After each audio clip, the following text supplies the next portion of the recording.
好大，雨也好大，狂风暴雨大到连对面的超商都无法靠近。很明显的是，2楼上的广告支架全散了，一整排的强化玻璃从2楼直接砸到1楼。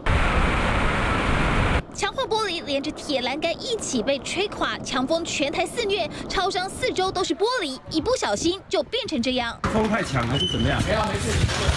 啊。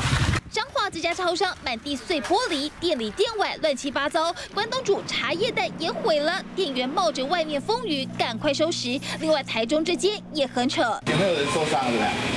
都没有，对。它就是玻璃被吹倒这样，吹翻。那现在还可以营业吗？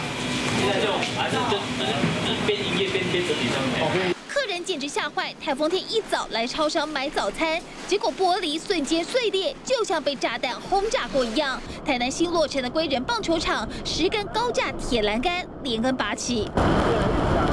监视器画面是凌晨3点多，10根连着往架的栏杆在狂风暴雨中应声而倒，直接砸中民宅。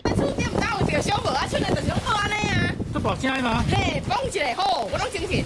屋主半夜惊醒，再也睡不着。高架栏杆不是断了，就是吹弯了。苏迪勒夹的强风根本像超级破坏王，所到之处一片狼藉。记者高雄综合报道。